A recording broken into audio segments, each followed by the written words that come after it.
En moins de 2 ans, je dirais, j'ai atteint très rapidement les 100 000 euros par mois. En fait, je l'ai laissé parler, j'entendais plus rien, tout était sourd et je lui ai raccroché au nez au bout de 10 minutes, quoi. Et tellement j'ai eu honte à ce moment-là, j'ai même bloqué son numéro de téléphone. C'est-à-dire la meuf, elle n'a pas dû comprendre ce qui lui arrivait, quoi. En faisant ce don véritable, tu reçois 1000 fois plus que si tu donnais en voulant recevoir, en fait. Pour moi, un véritable leader, c'est quelqu'un qui est capable de créer une réelle transformation chez toi, en fait. Sauf qu'il y a une différence. Je sais pas. L'art, c'est pareil, les carrières musicales, tout ça, t'en as beaucoup qui pètent et qui restent pas sur la longueur. Le mentor peut te permettre d'éviter certains pièges. Moi qui suis mentorée, c'est pas pour autant que je tombe pas dans les pièges encore aujourd'hui. J'ai vu les années Unstoppable, ouais. Et elles sont encore là en toi, je veux dire, oui, puisque ça vient aussi de toi. J'avais plutôt un leadership, moi, de résultats. Donc il n'y avait pas trop de blabla, il y avait beaucoup plus de résultats.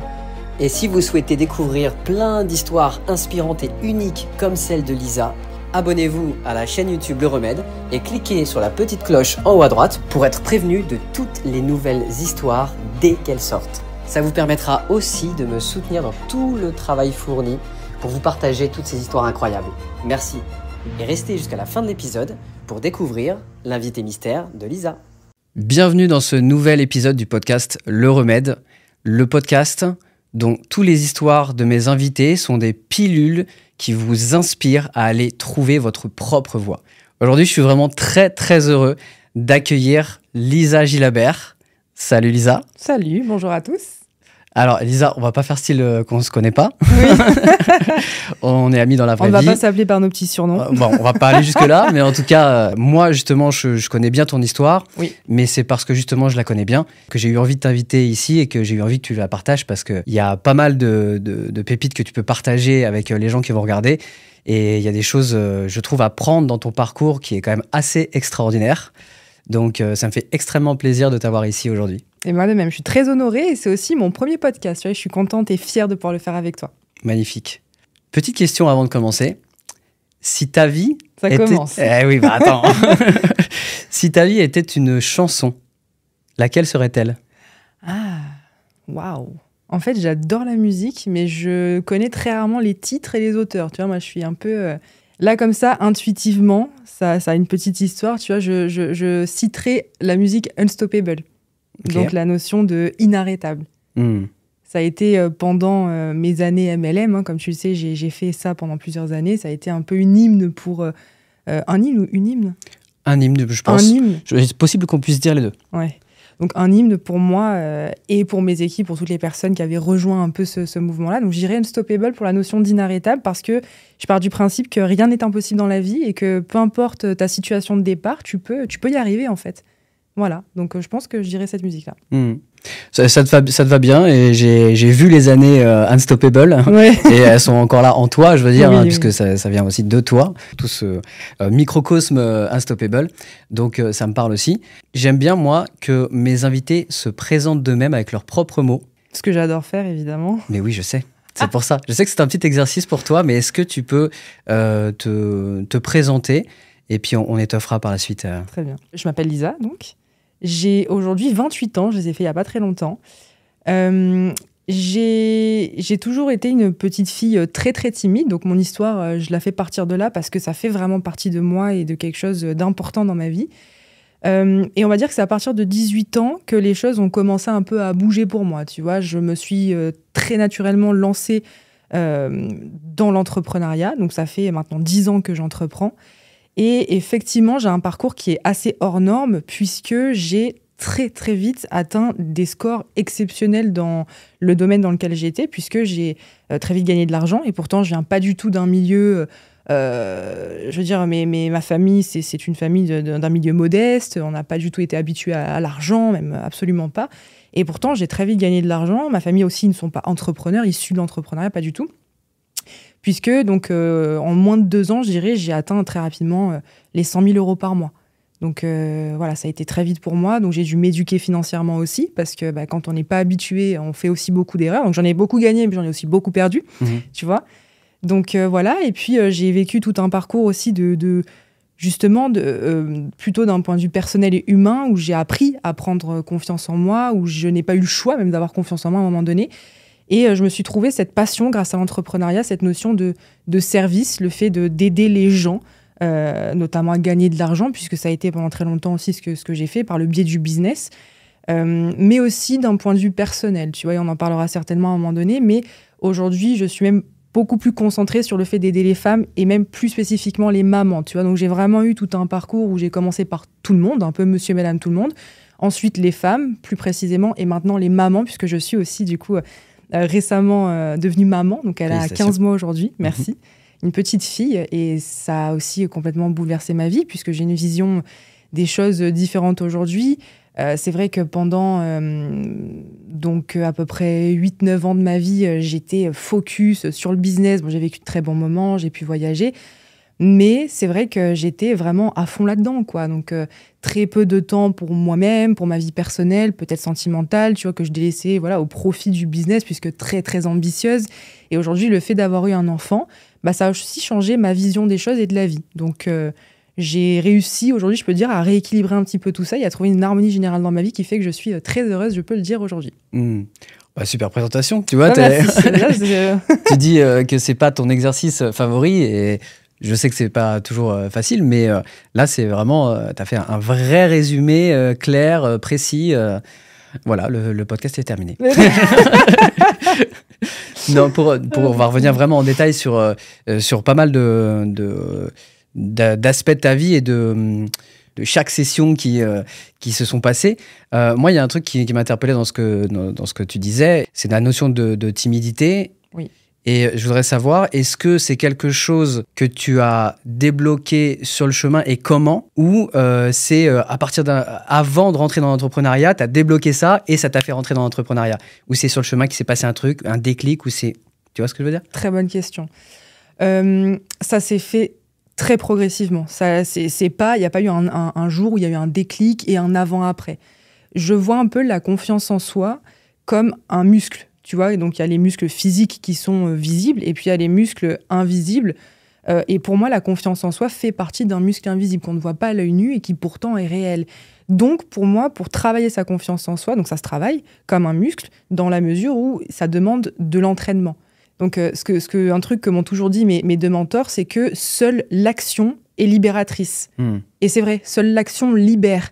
Et en fait, les moments où je peux te dire que j'ai réussi à passer un petit peu en grade et à m'élever en termes de confiance en soi, à prendre un peu plus confiance en moi, être plus confiante, plus assurée, tu vois, en fait, ce sont les moments où je suis passée à l'action, où je me suis mis dans des conditions qui étaient difficiles pour moi, qui n'étaient pas évidentes, ça m'a demandé énormément de courage et d'audace.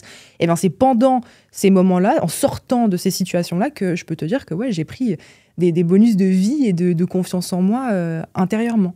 Donc pour moi, je le vois comme quelque chose à faire sur du long terme, petit pas par petit pas. Tu vois, c'est un peu la méthode que j'ai employée. Petit pas par petit pas, je me suis mise dans des situations inconfortables et ça m'a permis de m'entraîner, de prendre confiance en moi petit à petit. Et est-ce que tu as une... Parce que moi, je connais une petite anecdote. Je sais laquelle. Oui, qui est assez drôle. Est-ce que tu peux la raconter? La toute première, ouais. Ouais, elle est très marrante parce qu'en fait, donc, donc à 18 ans, j'ai démarré notamment dans le MLM. Et il a fallu à un moment donné, forcément, que je vende, que je vende les produits que j'avais choisis ou l'opportunité dans laquelle je voulais que les gens me rejoignent. Je voulais créer ma propre équipe, etc. Donc il a fallu à un moment donné que j'appelle les gens et que je leur explique ce que je fais, comment ça peut aussi les aider, etc. Donc je prends une première personne au téléphone.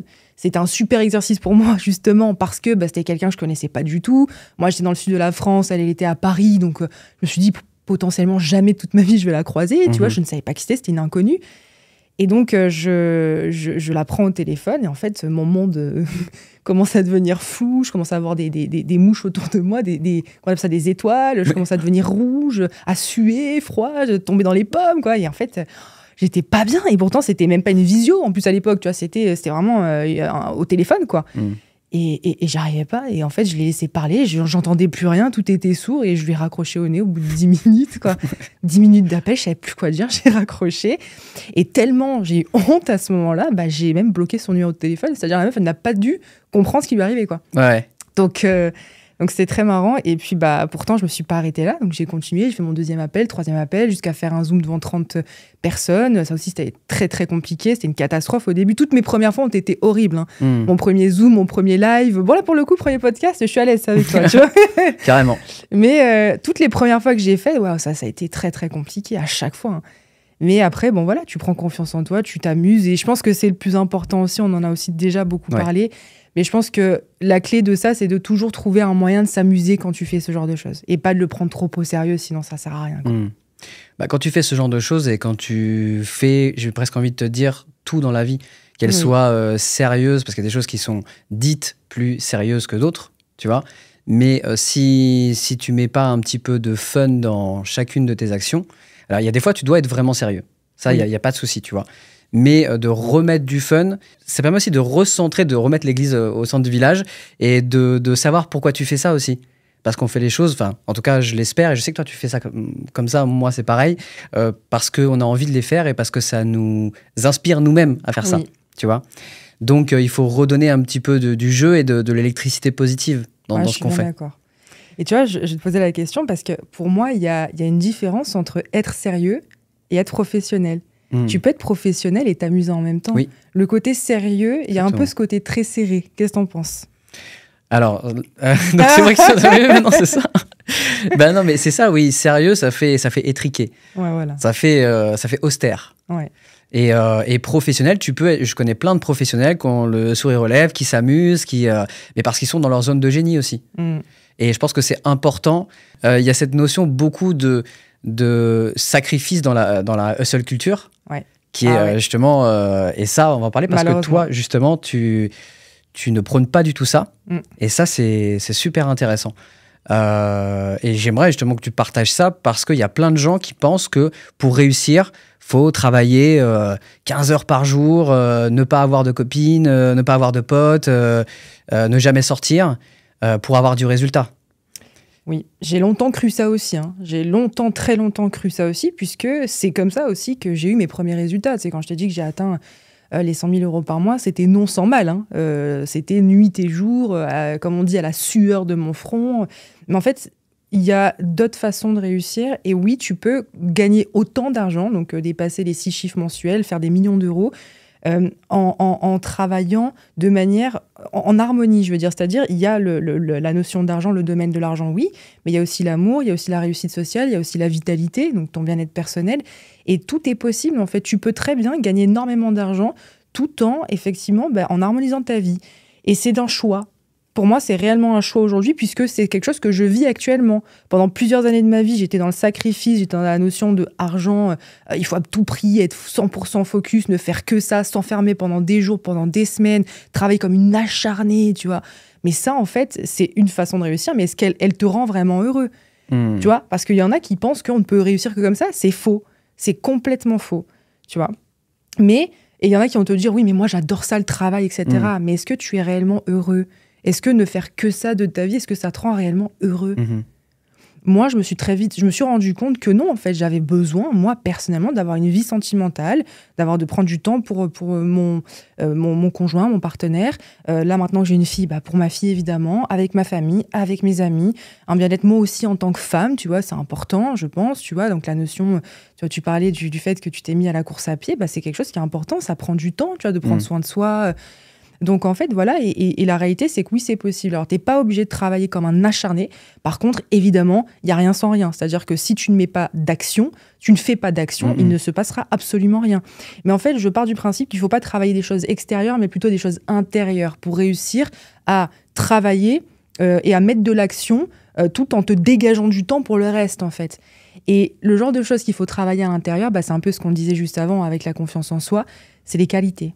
Notamment la notion de volonté. Moi, malgré le fait que je faisais énormément d'actions, il y a quand même une différence entre s'occuper et agir. Tu vois ? Bien sûr. S'occuper, moi je connais plein de gens qui sont occupés du matin au soir, ils ont énormément de choses à faire, ils ont une to-do list comme ça, tu vois, et limite ils s'endorment le soir, ils l'ont même pas terminé. La différence entre l'activité et l'accomplissement. Par exemple, tu vois. Et en fait, alors que non, l'action, c'est quelque chose de beaucoup plus court. Par contre, ça va travailler des qualités intérieures qui sont beaucoup plus importantes, comme la notion de volonté et d'audace, par exemple. Tu vois, tu peux t'occuper toute la journée, faire plein de choses, mais à quel moment tu as travaillé ta confiance en toi, à quel moment tu as travaillé ton audace, le courage, en fait, tu vois. Et pour moi, c'est là la différence entre l'action et l'acharnement. Le fait de s'occuper de plein de choses, tu fais plein de petites occupations, mais en réalité, à quel moment tu agis réellement? Donc une action, c'est quelque chose qui crée un réel changement. C'est-à-dire, tu veux gagner de l'argent, quelles sont les actions que tu fais? Tu fais certainement plein d'actions, mais qui en fait ne te rapprochent pas directement de l'argent. Les actions qui te rapportent de l'argent sont celles que tu dois faire en priorité. Tu as dit exactement le mot sur lequel je voulais rebondir. J'allais dire, c'est aussi une question de priorité, en fait. De trouver, de cibler ce qui est le plus efficace pour passer moins de temps à la tâche et être plus efficace, tout simplement. Exactement. Et ce switch de parce que tu le faisais avant, tu l'as dit, ce switch de je travaille beaucoup et je dois travailler beaucoup pour réussir, pour avoir des résultats, à finalement plus d'harmonie, il vient d'où? Il est venu, je pense que le plus gros déclic, ça a été de toute façon ma fille. Parce qu'avant ça, j'étais OK avec ça. C'est-à-dire le fait de ne pas dormir de la nuit, de faire des nuits blanches, de bosser comme une folle, une acharnée, machin. Ça ne me dérangeait pas parce que j'avais cette sensation d'aimer ça. Mais quand tu passes un certain âge, tu vois, tu montes un petit peu dans les années, tu veux construire quelque chose, en fait. Moi, à ce moment-là, faut comprendre quand même que quand j'ai démarré l'entrepreneuriat, ça a été un peu mon échappatoire, puisque, comme du coup tu le sais, j'étais très timide, et c'était un stade qui était quand même avancé. C'était une timidité qui était excessive, qui était maladive, donc je pars quand même de très très loin par rapport à ça. Et il y a eu un moment donné où j'ai découvert l'entrepreneuriat, et au départ, quand j'ai entrepris, c'était un peu caché derrière mon téléphone, quoi. À l'époque, surtout les réseaux sociaux n'étaient pas ce que c'est aujourd'hui avec toutes ces vidéos, les réels et TikTok n'existaient pas, tu vois. Donc en fait, j'avais réussi à créer de l'argent tout en continuant d'être caché un peu derrière mon téléphone, ce qui aujourd'hui n'est plus possible. Si tu veux te développer, notamment sur les réseaux sociaux, il faut te montrer. Alors le faceless existe, mais je pars du principe qu'il faut te mettre en lumière, c'est important. Et c'est où je voulais en venir? Tu m'avais posé une question. Oui, parce que je te demandais en fait d'où ça venait ce switch de beaucoup travailler à justement je suis plus en harmonie avec tout ce qui m'entoure. C'est ça, c'est qu'en fait, du coup, voilà. Donc, ça a été un vrai échappatoire pour moi, parce que ça m'a déployé de l'intérieur, j'ai appris énormément de choses, j'ai fait de belles rencontres, j'ai pris confiance en moi. Donc, sur le moment, je me suis dit, mais en fait, ça a changé ma vie, donc je m'accrochais un petit peu à ça. Sauf qu'il y a un moment où, je passais un peu les années, et j'étais, non, en fait, juste l'argent, tu sais, surtout quand tu en gagnes beaucoup, et que ce n'est pas un problème, en fait, l'argent, tu te rends compte que c'est pas suffisant. Vraiment. Tu te rends compte que tu ne peux pas être heureux avec juste de l'argent. Tu n'es pas complet, en fait. Tu n'es pas complète, tu vois. Non, vraiment pas. Donc, en fait, j'avais de l'argent, voilà, mais j'étais malheureuse. J'étais malheureuse. J'avais pas une vie sentimentale épanouie. Je me faisais chier, clairement. J'admirais pas la personne avec qui j'étais, mais en même temps, voilà.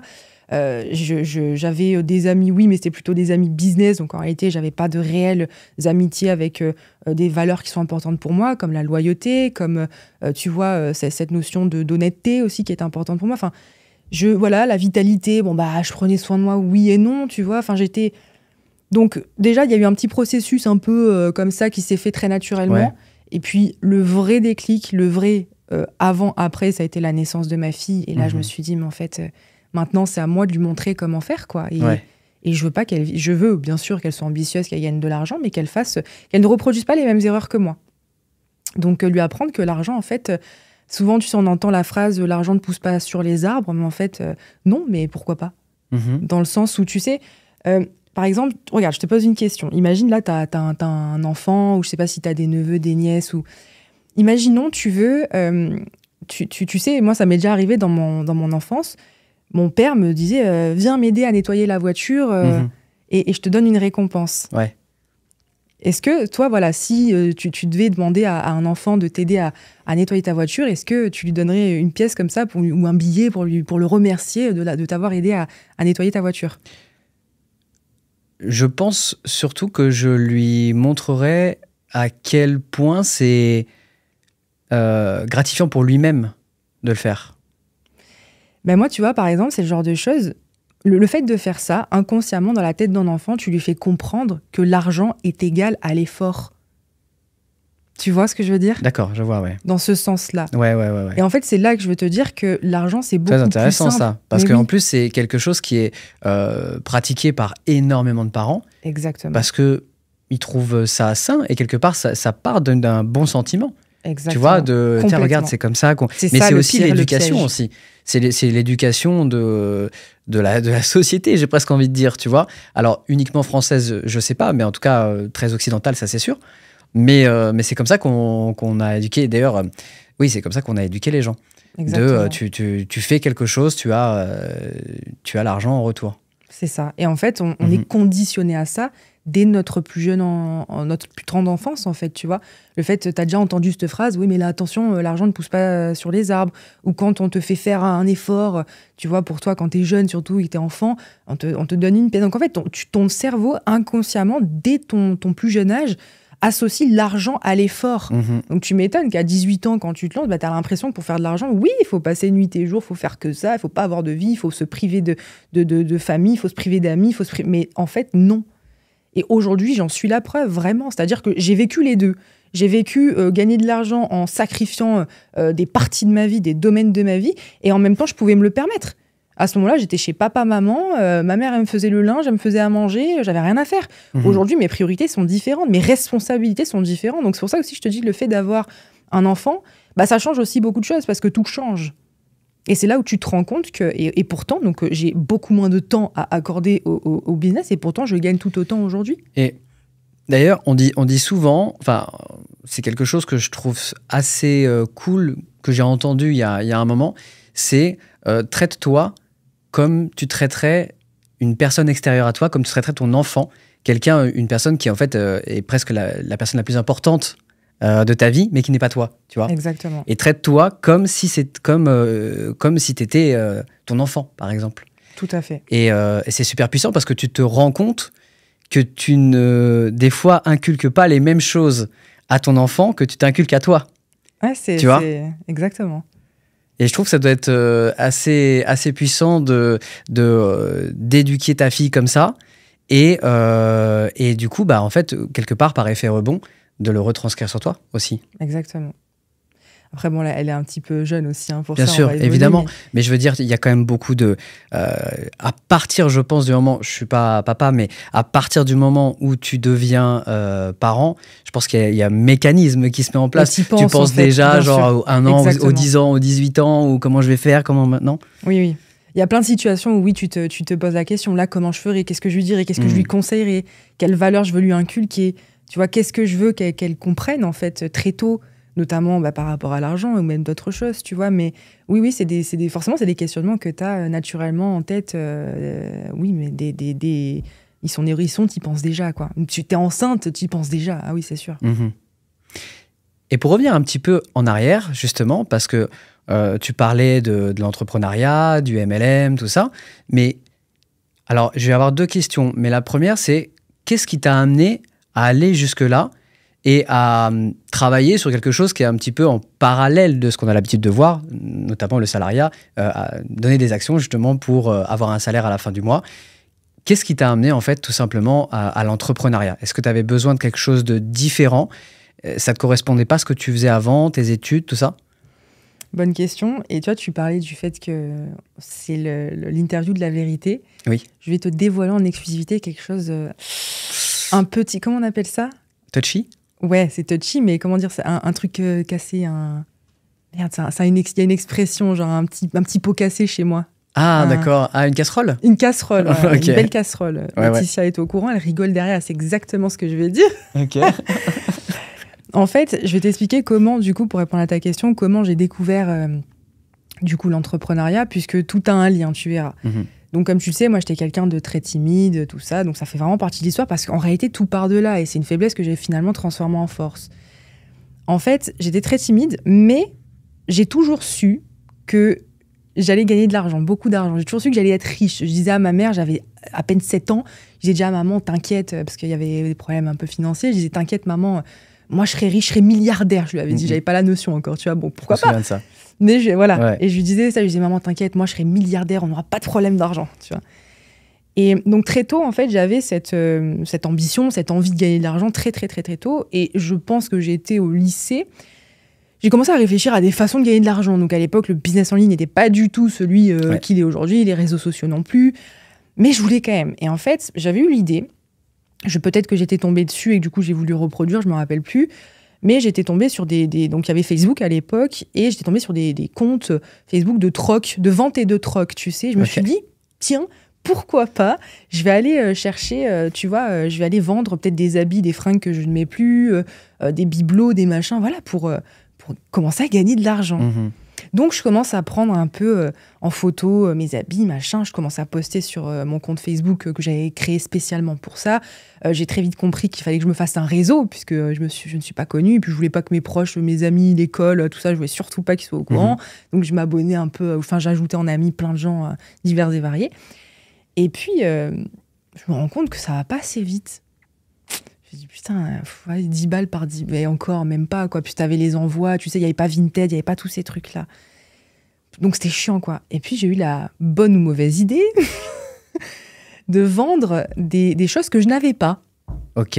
Pour recevoir un peu plus d'argent plus rapidement. Ouais, donc j'ai fait un peu une sorte de mini-fraude, arnaque à l'iPhone, puisque Apple, il n'y avait pas les iPhone 15, 16, tout ça n'existait pas, mais il y avait quand même des beaux iPhones, et j'avais eu la bonne idée de récupérer des fausses photos sur Internet et de faire comme si c'était à moi et que tu allais bientôt le recevoir si tu me l'achètes. Okay. Je l'avais bradé, évidemment, 200 balles. C'était un bon prix, quoi. Sauf que moi, évidemment, j'ai un karma très, très rapide, puisque de toute façon, comme je n'avais pas de compte bancaire, en plus, à ce moment-là, voilà. Donc, on m'envoyait le cash par la poste. Sauf qu'à l'époque, tu sais, quand tu pars d'une adresse, tu peux retrouver très facilement le fixe, le téléphone fixe. Oui. Et forcément, ça sonnait chez moi, sauf que c'est pas moi qui répondais, c'était mon père. Voilà. Donc, je me suis fait évidemment attraper, tirer par les oreilles. Donc, de toute façon, j'ai dû rembourser. Je n'ai pas pu garder cet argent. Mais c'est ce que j'ai fait. Et en fait, donc évidemment que c'est pas bien. Qu'à la base, ça part de quelque chose, c'est d'arnaque, donc ça ne se fait pas. Mais ça m'a quand même appris beaucoup de choses. Ça m'a appris à, c'est mon excès d'ambition. Tu sais, on part du principe que toute qualité poussée à un extrême devient un défaut. Et l'excès d'ambition à ce moment-là m'avait fait faire ça. Bon, je me suis fait rattraper par mon karma, et tant mieux. Mais la bonne nouvelle, c'est que c'est grâce à ce compte Facebook-là que je suis tombée sur, une publication d'une nana que je ne connaissais absolument pas et qui recherchait, en fait, donc je ne me rappelle plus, mais c'était un truc écrit tout bête. Je recherche des personnes majeures, à ce moment-là, je venais d'avoir 18 ans, donc des personnes majeures pour gagner de l'argent depuis son téléphone, travailler de chez soi. Je me suis dit, mais bingo, moi, je suis timide, j'ai pas envie. Et donc, c'est grâce à ça que je me lance, en fait, dans mon premier domaine, le MLM. Et en fait, en parallèle, donc pour te répondre un peu plus précisément, donc j'ai eu mon baccalauréat, tu vois, donc j'avais mes 18 ans en avril, mon bac c'était, je sais pas, ça doit être en juillet par là, et puis je découvre le MLM en août, donc j'étais pendant les grandes vacances d'été, tu sais, donc entre le bac et le post-bac. C'est ça ? Le post-bac. Et en fait, à ce moment-là, je ne savais pas du tout ce que je voulais faire de ma vie. Mais voilà, ma mère avait très peur pour moi, pour mon avenir. Parce que j'étais très bonne élève, j'avais des facilités même, sans forcément faire de choses pour être bonne à l'école. Tu vois, je l'étais quand même naturellement. J'avais cette chance-là. Mais je ne savais pas du tout ce que je voulais faire de ma vie. Et donc, ma mère avait quand même peur que je fasse rien. Donc, elle m'a inscrite à un BTS en alternance, donc moitié école, moitié entreprise. Et j'étais dans une entreprise... donc, j'ai démarré ça en septembre ou octobre. Parce que j'avais pas trop le choix, sauf qu'en fait, je l'ai extrêmement mal vécu. Très vite, en fait, je me suis rendu compte que c'était pas fait pour moi, quoi. Le monde du salariat, en fait, et pourtant, j'étais qu'en alternance, tu vois. Mais en alternance, bon, je pense qu'après, faut tomber dans une bonne entreprise, une bonne équipe. Mais peut-être qu'il y en a je sais qu'il y en a qui ont vécu une bonne expérience, mais moi, ça n'a pas été mon cas, quoi. Quel était le principe, t'as compris le système dans son ensemble du salariat? Et tu t'es dit que c'était un système que tu n'aimerais pas ? Ouais. En fait, je savais à ce moment-là, au fond de moi, que c'était pas du tout la vie. C'était pas ça, ma vie. Il y a pas de sous-métier, il y a pas tout ça, mais ouais, c'était quelque chose de me lever le matin à 7h du mat pour rentrer chez moi à 18h ou 19h. Enfin, voilà, travailler pour un patron, faire quelque chose que j'aime pas spécialement en plus. Moi, j'avais besoin de beaucoup de mouvements. J'avais vraiment beaucoup d'ambition, en fait. Donc, me dire, bon, là, en plus, t'es en alternance, donc t'es un peu sous-payé, t'es aussi un peu beaucoup exploité. Enfin, c'était un tout et j'étais pas à ma place, en fait. J'étais juste pas à ma place. Qu'est-ce qui était le pire? C'était vraiment le plafond de salaire ou c'était la liberté? La liberté. C'était clairement la liberté. À ce moment-là, je n'avais pas de notion d'argent plus que ça. C'est venu en faisant. Non, c'était la notion de liberté. C'était de me sentir comme ça, métro, boulot, dodo. C'était vraiment pas la vie qui me correspondait. J'étais pas à ma place. C'était pas là où je devais aller. À tel point que ça m'a un peu rendu malade, quoi. C'est-à-dire que j'en pouvais plus. J'étais à ce moment-là dans un magasin prêt-à-porter. J'étais pas bien. Il y a un moment donné où intérieurement j'ai explosé, quoi. J'ai appelé ma mère en pleurs. Je dis viens me chercher. Je veux tout arrêter, quoi. J'ai fait un abandon de poste. Okay. J'ai arrêté tout du jour au lendemain. Et c'est de là où le fait, tu vois, d'avoir découvert le MLM, j'avais justement, je te parlais d'échappatoire. C'est vraiment à ce moment-là. Donc j'ai démarré dans cette industrie à ce moment-là vraiment comme ça. Je me suis dit, c'est ma roue de secours, donc j'y vais en fait. Je fonce, on verra ce que ça donne. Je m'y suis mise à fond, tête baissée, et puis ça m'a plutôt bien réussi, tu vois. Mais tout part de là. Donc là, tu as vraiment, on va dire, le départ, et je l'avais jamais vraiment raconté comme ça. Ouais. Tu ne me l'avais même pas dit, cette casserole. Je sais, ouais. Qui est plutôt assez... c'est... assez incroyable. Et donc là, on est en quelle année? C'est quoi, 2017 à peu près? Quelque chose comme ça? Ouais, alors 2017, on est sur Moder. Donc en fait, on va dire que j'ai fait plusieurs sociétés avant, tu sais. Donc 2017, c'est plus la période, février 2017, on a démarré Moder. Donc là, c'est la grande ascension, en fait. Là, c'est ton explosion. Ouais. Et donc, tu commences à connaître le MLM avant Moder.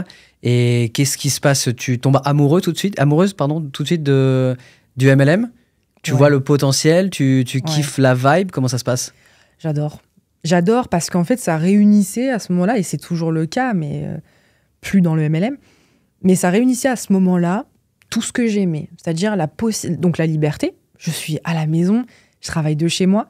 La notion de service, donc le fait d'aider les gens, tu vois, très vite, en fait, je me suis rendu compte que c'était quelque chose que j'aimais profondément et dont j'avais besoin même. C'était vraiment intrinsèque. Donc la liberté, le fait d'aider les gens et la notion d'illimitation, donc cette possibilité extensible, tu vois, de te dire, mais tu peux gagner de l'argent en illimité et avec ce type de business, avec le business en ligne, c'est possible. Chose qui n'est pas le cas dans le système traditionnel, dans le salariat. T'es plafonné à un moment donné, quoi. Et t'as commencé, du coup, avec quel genre de société? J'ai fait pendant 7 ans, j'ai fait du MLM produit. Donc, j'ai fait une première société qui a été Eatworks, une deuxième société qui a été TLC et une troisième société qui est celle qui vraiment a changé ma vie du tout au tout, Moder, qui aujourd'hui a fermé malheureusement.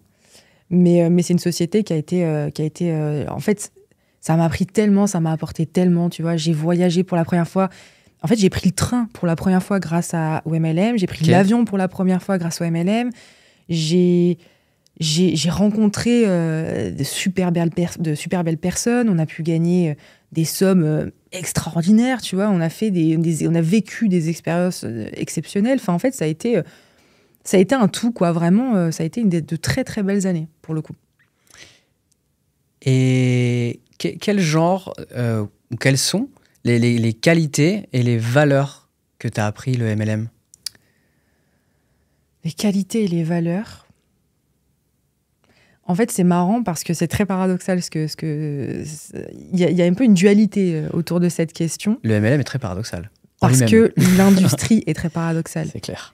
C'est que ça m'a appris autant l'éthique, tu vois, le fait de... Parce qu'il y a un moment donné, quand tu gères des gens, tu n'as pas le choix que d'être juste. Et être juste, ça ne veut pas dire convenir à tout le monde, bien au contraire. Être juste, tu sais, dans la notion de juste, il y a la notion de tu feras du mal à certaines personnes et tu feras du bien à certaines personnes. C'est comme ça. Être juste, tu ne peux pas convenir à 100% des gens, ce n'est pas possible. Mais en étant juste, tu sais que tu les fais avec une intention qui est pure, tu vois. Et en fait, dans le MLM, comme il y a cette notion d'intérêt, et d'ego, beaucoup, parce qu'il y a de l'intérêt financier, puis il y a de l'intérêt personnel, je veux être la meilleure, je veux briller plus que l'autre, que mon voisin. Voilà. Enfin, il y a beaucoup ce jeu qui est noir, hein, moi je trouve très malsain. Le problème, c'est qu'il y a très peu d'éthique. Donc c'est bizarre parce que ça m'a autant appris à être éthique, dans le sens être juste, être responsable, être... tu vois, la notion d'écoute aussi, de partage, d'aide et d'entraide, mais en même temps, il y a aussi tout le contraire, donc... je ne saurais pas mieux répondre à cette question que comme ça, tu vois. Non, mais je le comprends. Hein. Je le comprends parce que j'en ai fait subrepticement. Oui, du MLM, vraiment très, très rapidement, parce que je ne viens pas du tout de là et ce n'est pas du tout mon mon domaine à la base, mais j'ai voulu essayer parce que justement, j'avais des amis qui étaient dedans et que je me disais que c'était le meilleur moment. Ça, le MLM avait un peu aussi le vent en poupe à ce moment-là en France. Et je me suis dit, bah voilà, je suis quand même bien entouré. C'est peut-être le moment de tester ça. Si je teste pas ça une fois dans ma vie, bon, ce serait un peu con, tu vois. Genre, j'avais vraiment envie de me dire, bon, je vais tester. Et c'est vrai que j'ai eu ce truc-là au début et pendant, je dirais, la première année où ça a été incroyable.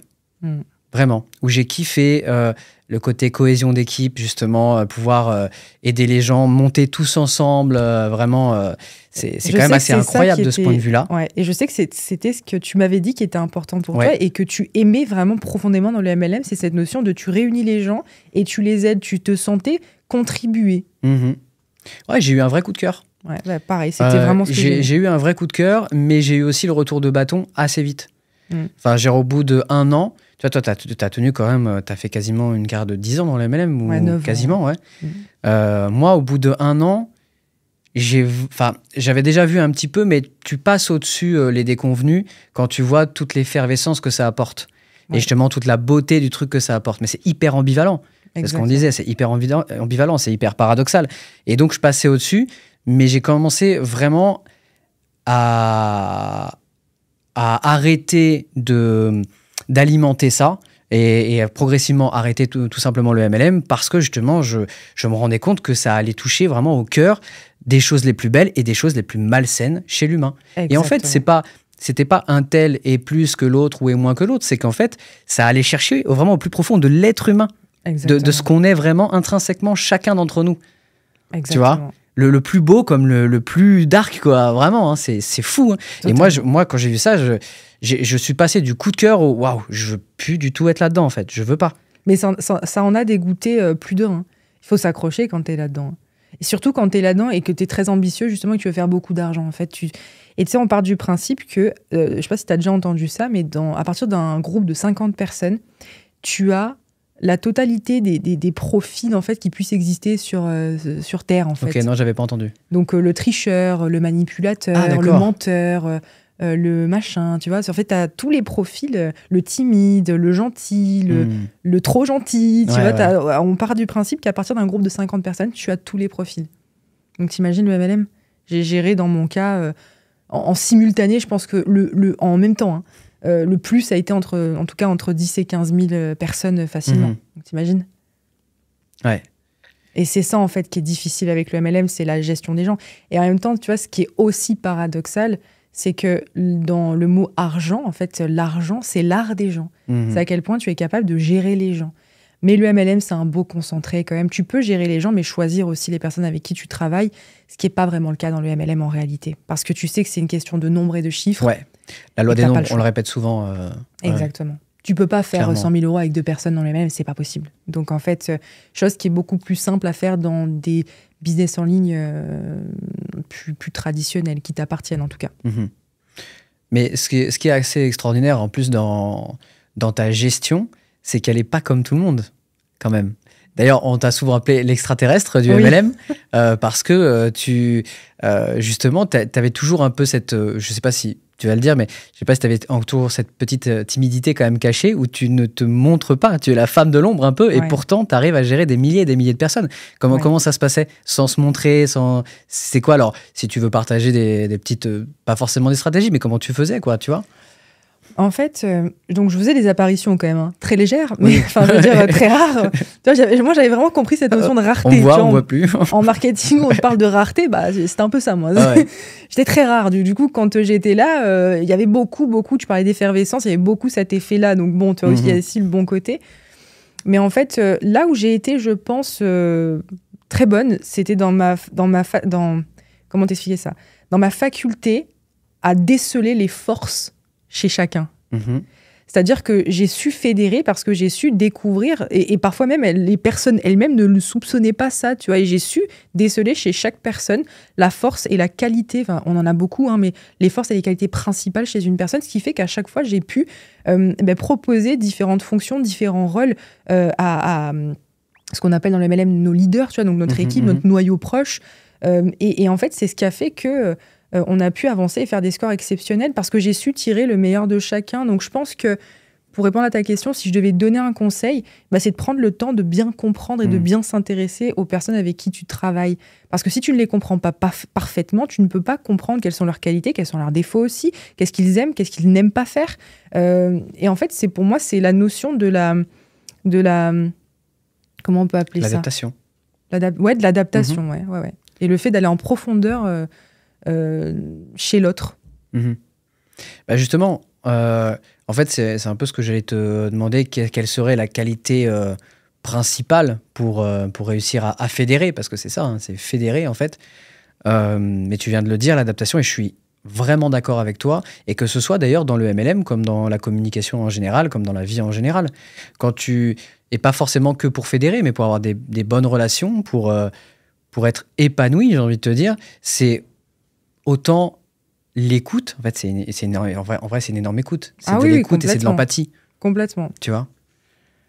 Donc, et peut-être que c'est... Je pense qu'il y a des leaders, encore une fois, ce qu'on appelle leaders, qui sont très très bons leaders, mais qui voient peut-être les gens comme un groupe et non pas comme chaque. Mais c'est difficile de voir chaque individualité quand tu as 17 000 personnes en dessous de toi. Comment tu fais ? Ouais. Après, il y a leader et leader aussi. Dans le sens où... tu vois, souvent dans les MLM aussi, le problème, c'est qu'on te met tout de suite...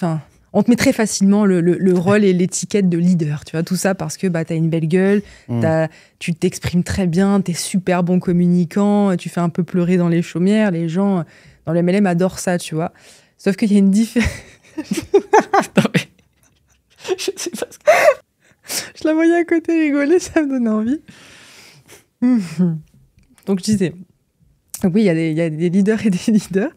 Donc, et puis, moi, dans mon cas, tu vois, j'ai plutôt eu un leadership de résultats. C'est-à-dire que justement, du fait aussi de ma timidité, je m'exprimais très peu en public, beaucoup plus en interne. Par contre, énormément, même j'étais très très proche de mes équipes, mais en interne, pas publiquement et pas sous forme de groupe, comme tu disais, donc sur des Zooms où il y a des milliers de personnes. C'est vrai que je l'ai très rarement fait. J'étais plus en interne, moi, tu vois, donc je faisais beaucoup de volume aussi comme ça. Et en fait...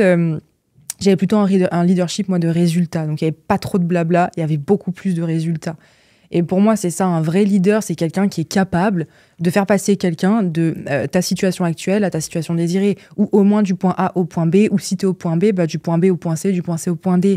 Pour moi, un véritable leader, au-delà de la notion de gestion et de fédération, c'est quelqu'un qui est capable de créer une réelle transformation chez toi, en fait. C'est quelqu'un qui est capable de t'apporter du résultat. Et autant, tu vois, quand il y a la notion mentor-mentoré, ou mentor-élève, t'appelles ça comme tu veux, c'est pareil. Si au bout d'un moment, tu te rends compte que la personne qui t'accompagne ou que tu accompagnes, il n'y a pas cette notion de résultat, c'est que ça ne va pas. C'est qu'il faut changer, il y a quelque chose qui ne va pas. Donc pour moi, le leadership, c'est bien sûr savoir parler, parce que ça en fait partie quand même, mais ce n'est pas que ça. Ça ne se résume pas à « waouh, cette personne s'exprime bien » ou « waouh, elle passe sur scène, elle est exceptionnelle ». Non, ça, c'est ce qu'on appelle le monde du paraître. Il y a le monde du paraître et il y a le monde de l'être. Souvent, tu vois, même en ce moment, pour être tout à fait transparente avec toi, je vois certaines personnes parler de cette notion de sacrifice. Il ne faut pas sacrifier sa vie, sa famille, ses enfants, ses machins.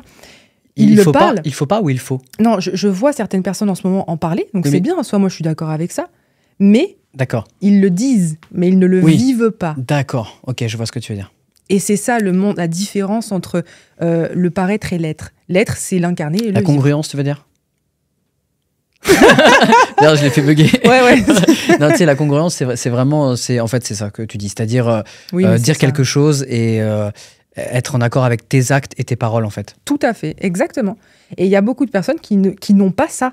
Ils disent des choses des fois qui sont sensées, parfois je trouve des conneries, mais certaines personnes, c'est pire parce qu'ils disent des choses qui semblent être vraies, mais ils ne le disent pas avec la bonne énergie parce qu'en fait, ils ne l'incarnent pas, ils ne le vivent pas, donc c'est déformé, tu vois. Et je trouve que ça, c'est important de le dire parce que combien de personnes se font berner par des beaux discours bien léchés, on me dit comme ça, des biens discours, alors que finalement, pas tant que ça, parce que c'est le monde du paraître et non pas le monde de l'être. Complètement d'accord. Et pour revenir sur la notion des différentes sociétés que tu as faites, dans lesquels tu as été. Donc, tu as fait du produit, tu as fait du service. Oui. Premièrement, qu'est-ce que tu as préféré? Le produit. Ok. J'ai fait le service et dans le service, j'ai fait tout ce qui touche à la finance, donc le domaine de la crypto-monnaie, du trading. Et non, j'ai complètement préféré le produit. C'était beaucoup plus stimulant. Je m'amusais beaucoup plus dans le produit que dans le service. Et le service, il y a quand même une notion... Ce que j'ai aimé dans le service, c'était qu'il y avait encore plus cette notion d'argent. Donc, il y avait encore plus de possibilités d'aider les gens à gagner de l'argent, tu vois. Oui, donc, oui. dans ce sens-là, en fait, le principe en lui-même, j'aimais bien. Dans le produit, moi, j'étais beaucoup plus sur la notion d'accompagner les femmes, les gens à se remettre en forme, donc à perdre du poids, etc. Donc, j'ai beaucoup aimé parce que ça a aussi fait partie de mon histoire personnelle. Donc, forcément, c'est quelque chose qui était important pour moi et du coup, que j'aimais énormément faire. Mais on va dire que dans le service, ce qui m'a plus attiré, c'était ça, la possibilité, surtout crise économique. Je démarre là-dedans, après tout ce qui est Covid, machin, qui a un peu bousillé toute l'économie. Donc, on va dire qu'il y avait ça qui m'attirait, mais j'étais absolument pas passionnée par ce que je faisais. En fait, le trading, la crypto-monnaie ne m'a jamais passionnée, quoi.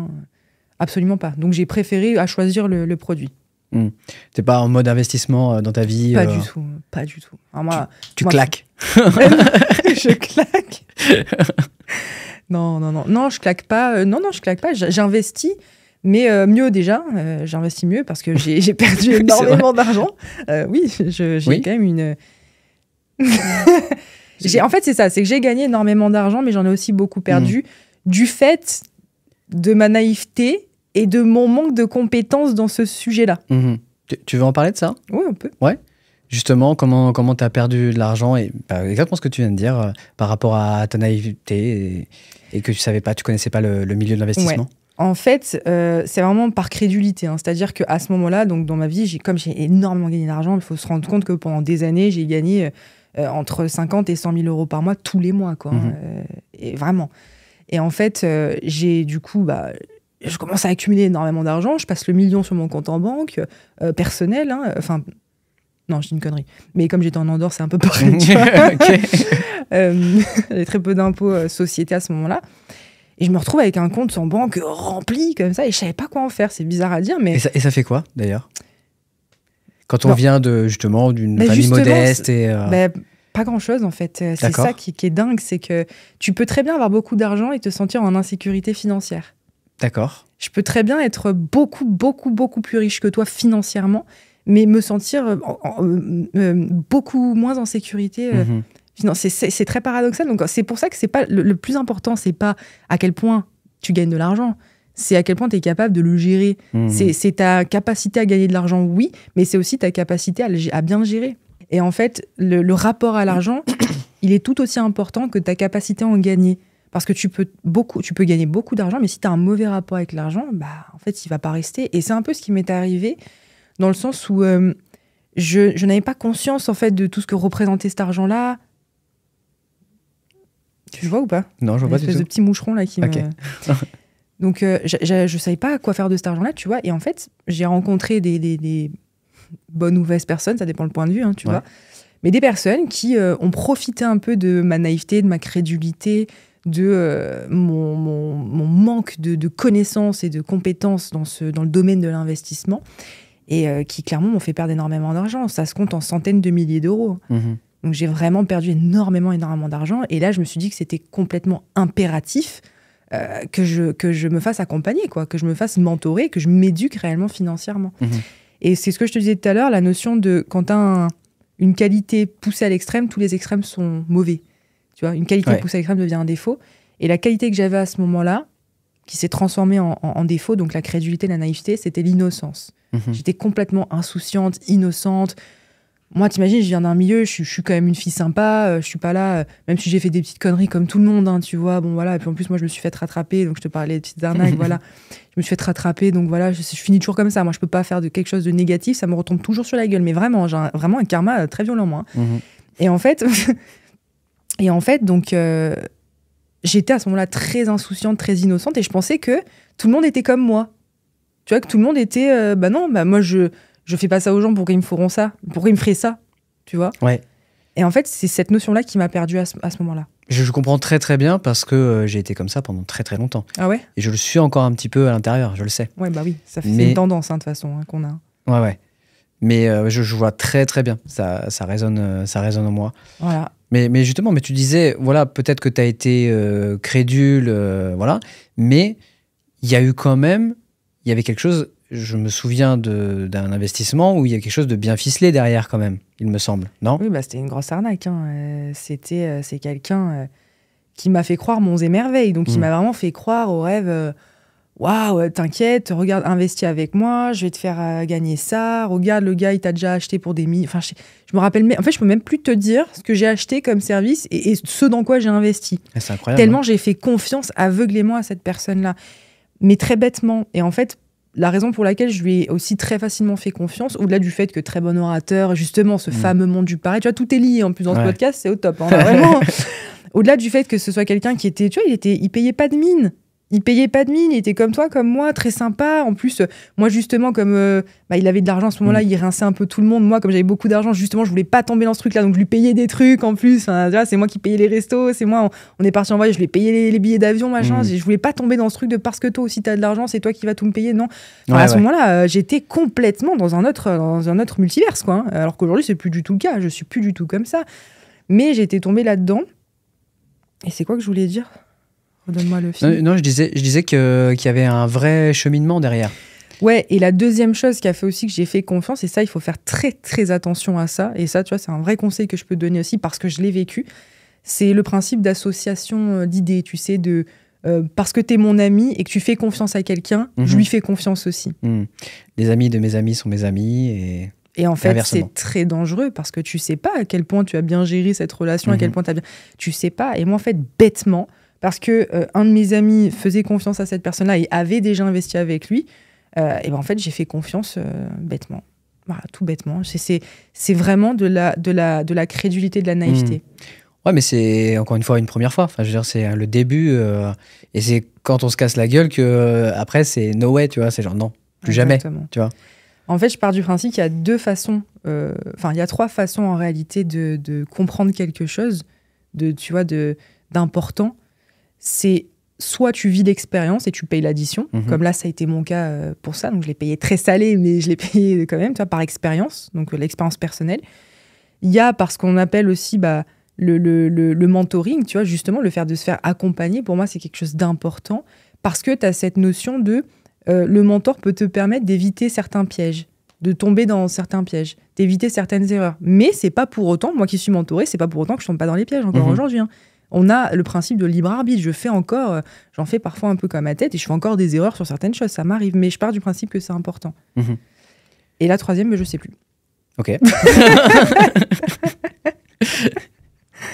Et du coup, aujourd'hui, donc tu continues à... Parce que tu disais pas trop, mais est-ce que tu investis un petit peu quand même aujourd'hui ou pas ? Oui, mais ça, c'est plus quelque chose que... Ça, pour le coup, je veux pas spécialement en parler tout de suite. D'accord. C'est récent, ça se passe bien, mais je veux pas en parler tout de suite... plus tard, tu vois, quand j'aurai plus de recul, justement, tu vois, c'est important. Ok, très bien. Mais on va arriver à ce qui est présent. Oui. Puisque là, on a dépeint un petit peu ton parcours. Mais aujourd'hui, tu t'es lancé dans un nouveau business. Tu as créé quelque chose avec une associée qu'on va recevoir tout de suite pour parler du business actuel. Oui. Laetitia Mattolini.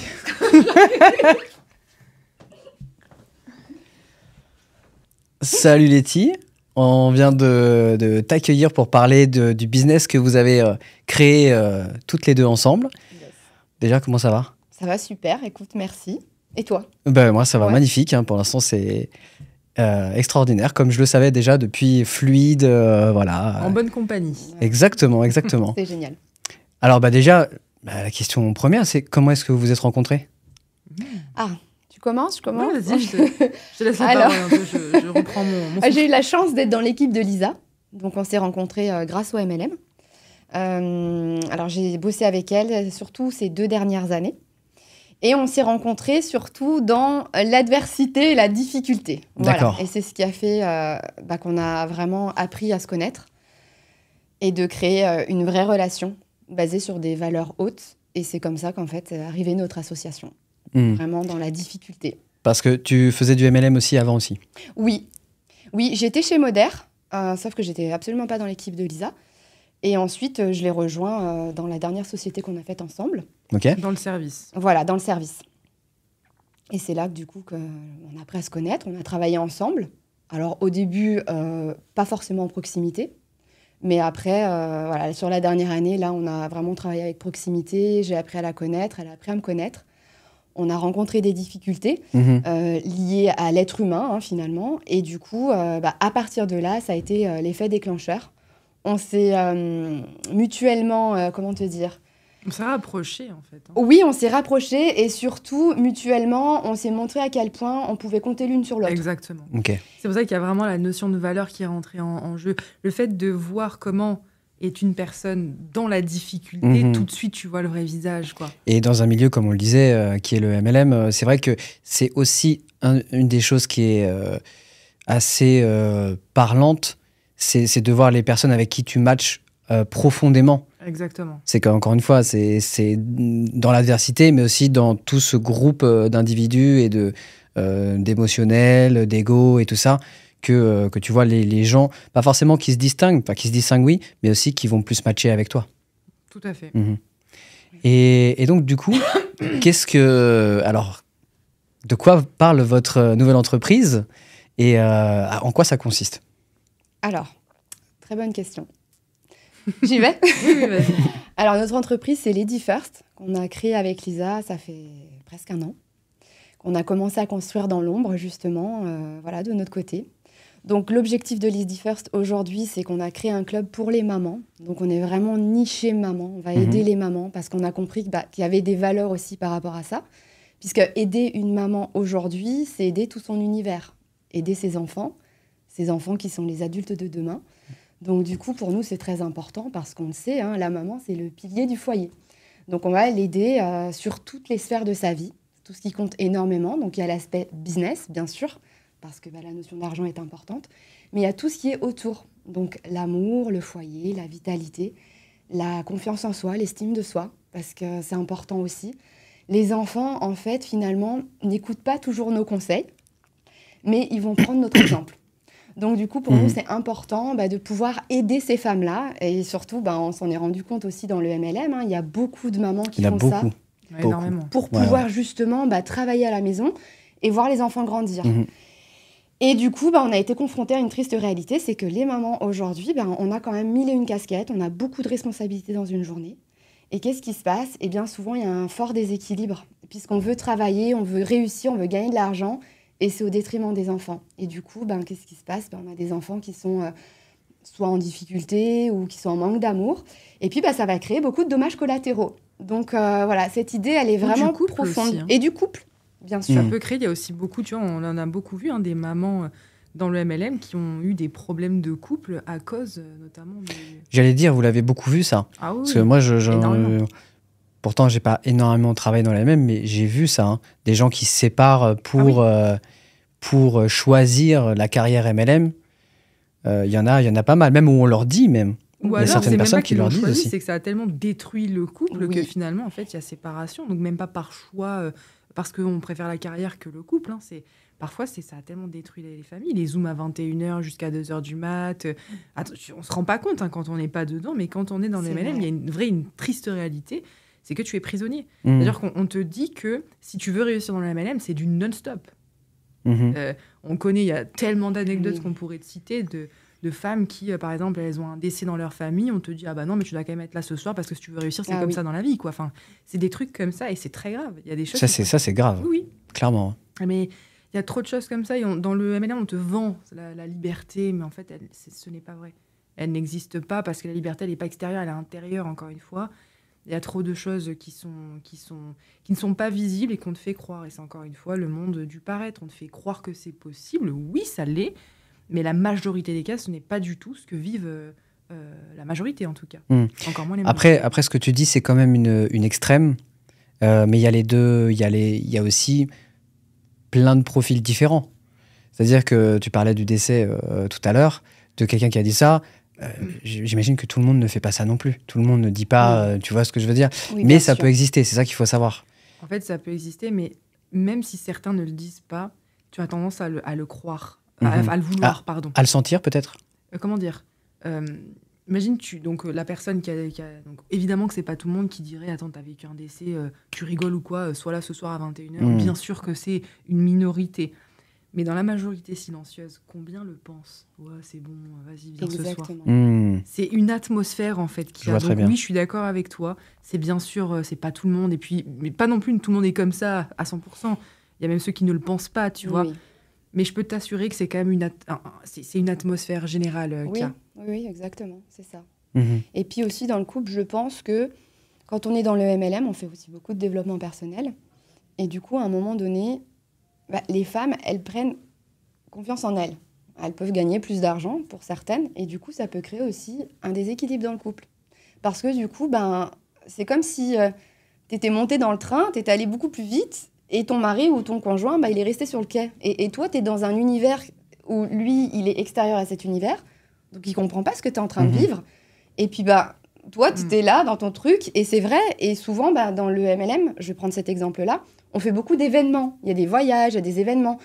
Et on prône, c'est hyper important, il faut que tu sois à cet événement. Parce que si tu n'y es pas, tu vas rater ta vie, quoi. Il y a un avant et il y a un après. Et les gens, ils vont justement parce que voilà, s'ils n'y vont pas, ils ont l'impression que ce sont des ratés. Et on te fait même culpabiliser. Et vraiment. Et ça, tu l'as connu aussi, Lisa, parce que dans nos équipes, on doit promouvoir. Il faut que vous vous rendiez à cet événement, c'est super important. Dites à vos équipes de faire la même chose. Et souvent, ça peut tomber aussi des week-ends. Oui, mais c'est le week-end où moi j'ai les enfants, il y a l'anniversaire de ma fille. Et c'est vrai que très souvent, il y a beaucoup de femmes qui sacrifient ces moments de vie pour pouvoir justement se rendre à cet événement parce que c'est l'événement qui va leur permettre de réussir. Donc il y a vraiment une forme d'illusion et d'emprise qui fait que voilà, c'est un niveau qui peut créer vraiment des dommages collatéraux. En fait, c'est vraiment le bon mot. L'illusion, c'est vraiment le bon mot. Parce qu'elle existe partout et dans tout. L'illusion, elle peut être partout, même dans d'autres formes de business en ligne. C'est pas que le MLM, mais il y a quand même un condensé dans le MLM et seuls ceux qui sont dedans vont vraiment pouvoir le comprendre, ça, tu vois.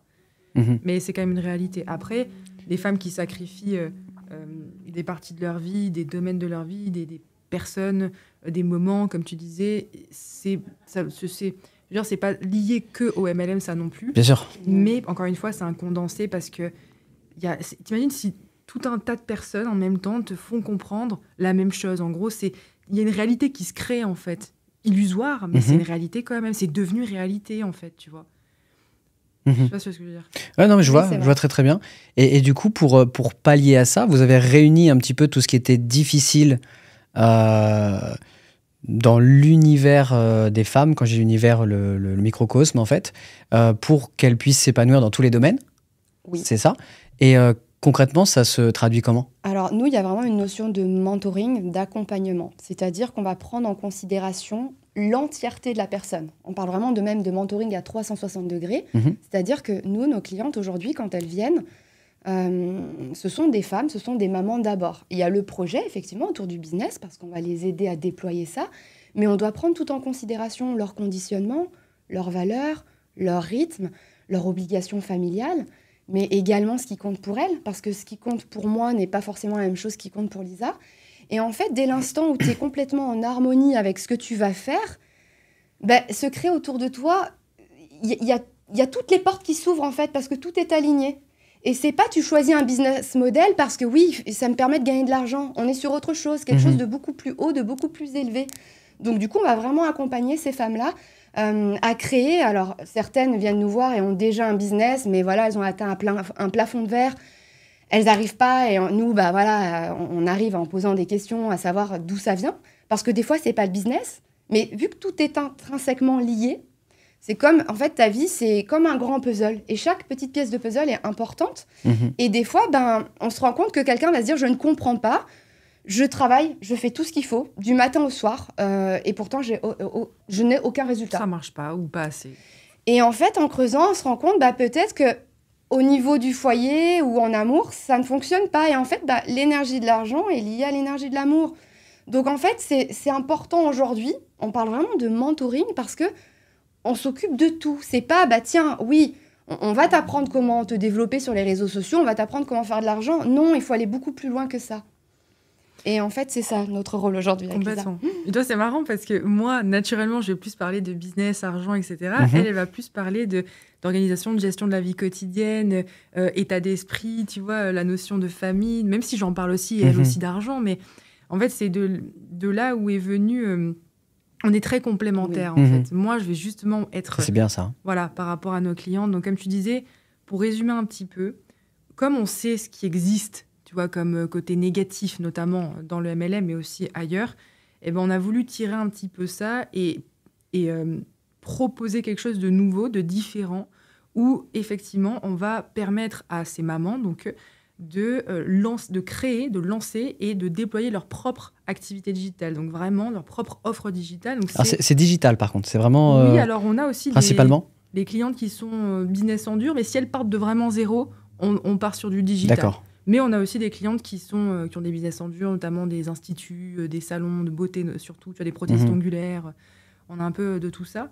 Mais si elles partent de complètement zéro, on va plutôt les faire partir sur le digital, qui est quand même beaucoup plus simple au départ. Tu as moins de charges, tu vois. Voilà. Donc, en fait, on va les aider à ça, donc à créer, lancer et déployer leur propre offre digitale, ou, si elles en ont déjà un, à le déployer à un autre niveau, tu vois, à le scaler. Mais tout en prenant en considération... comme le disait Laetitia, vraiment l'univers entier, on prend la personne dans son intégralité, on ne va pas juste s'arrêter à l'accompagnement business, on n'est pas juste des business coachs, on est des mentors 360 degrés. Et c'est ça la différence, tu vois, c'est qu'on va les accompagner, non pas que sur la partie business, mais aussi sur tout le reste, parce que c'est, comme elle l'a dit, complètement lié. Et c'est pour ça qu'on est très complémentaires et que vraiment, ce qu'on fait aujourd'hui profite à nos clientes et qu'on a aujourd'hui chez nos clientes des résultats exceptionnels et une satisfaction exceptionnelle aussi, parce qu'on a cette complémentarité où moi, j'ai plus être sur la partie business, argent, process, etc. Et elle, beaucoup plus sur la partie invisible, mais qui est d'une importance capitale, en fait, tu vois. Donc, l'organisation, moi, pendant combien de temps j'ai eu une organisation qui ne me convenait pas, qui n'allait pas, enfin, je galérais, quoi. Et tu as une to-do list comme ça, encore une fois, tu n'arrives même pas à la faire. Donc, sur ça, sur la gestion de la vie quotidienne, surtout quand tu as des enfants, donc comme on s'adresse à des mamans principalement, bah, forcément, il y a tout un tas de choses à voir et à adapter à elles. Il y a la notion d'état d'esprit, on le sait très bien, hein, mais énormément de choses, si ce n'est la quasi-totalité, se passe à l'intérieur et dans son état d'esprit. Donc, tu vois, c'est des choses qui sont importantes. Et le mix des deux, bah, ça crée quelque chose d'incroyable. Et on en est très fiers aujourd'hui. Ça fait combien de temps, là ? En fait, on l'a lancé officiellement sur les réseaux sociaux. Donc, on l'a rendu public il y a à peu près 2 semaines. Je dirais 2-3 semaines. Oui, c'est ça. Voilà. Il y a quelques semaines. OK. Alors qu'on fait ça en interne. Du coup, on fait ça depuis, on va dire, l'été dernier. Donc, à septembre, si on prend septembre. Oui, on peut prendre septembre. Donc, ça fait combien de temps ? 8 mois ? 8 mois. 8 mois, ouais. Voilà. C'est ça. Et comment est-ce que vous procédez ? Alors, c'est des coachings, en fait ? Des espèces de coaching en Zoom ou est-ce que vous avez une plateforme de formation ? Comment ça se passe ? Alors, on n'est pas du tout sur la plateforme de formation parce que, honnêtement, la plupart des femmes qui nous rejoignent, elles ont acheté tout ce qui est en vogue aujourd'hui sur les réseaux sociaux. Et en fait, on retrouve le même résultat. Elles passent pas à l'action, elles sont derrière leur écran, elles ouvrent l'ordinateur.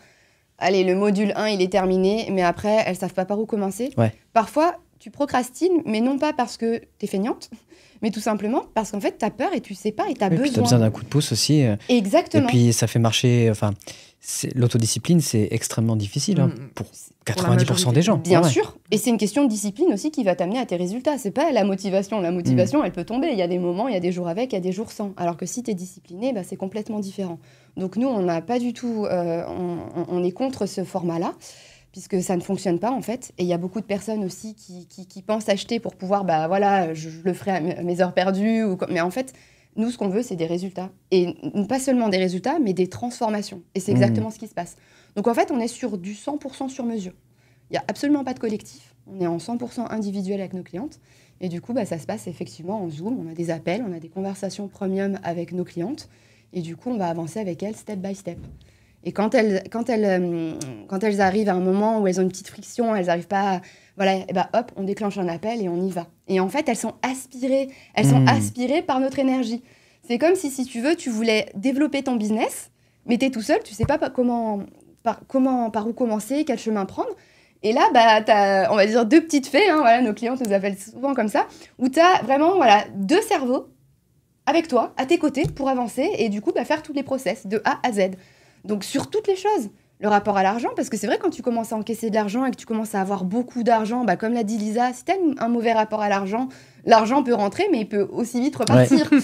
Et même beaucoup plus rapidement. Ouais, on appelle ça... Et c'est vrai qu'aujourd'hui, avec nos clientes, on a tellement ce rapport de confiance et d'aller dans la profondeur, ce qui fait qu'on a des résultats exceptionnels. Et c'est là où on se démarque. C'est ce que je trouve être le plus humain, finalement, et justement, non seulement le plus efficace, mais le plus humain. Oui, donc, bravo à vous deux, parce que c'est vraiment... Mais justement, là, il y a une vraie question, du coup, parce que vous-même, vous avez décidé de prendre du temps aussi pour vous. Mais alors, où est-ce que vous trouvez le temps si vous avez plein de clientes à être en one-one avec? Enfin, c'est pas très français ce que je viens de dire, mais... On a compris ce que tu voulais dire. Eh bien, justement, en fait, avec nos méthodes, c'est pas travailler plus, mais travailler mieux. Et tu peux mettre énormément d'intelligence, même si tu n'as qu'une heure par jour pour développer ton business, c'est ce qui se passe avec certaines de nos clientes. Si tu mets de l'intelligence et que tu travailles avec efficience et qu'en plus, tu as 2 cerveaux avec toi pour t'aider, mais tu vas extrêmement vite. Donc aujourd'hui, avec Lisa, sur ce business-là, en tous les cas, on travaille uniquement 4 après-midi par semaine. Et pour autant, on arrive à gérer énormément de choses. Ok. Vraiment. Et pas que ce projet-là. En plus, on a d'autres projets en interne qui ne sont pas rendus publics.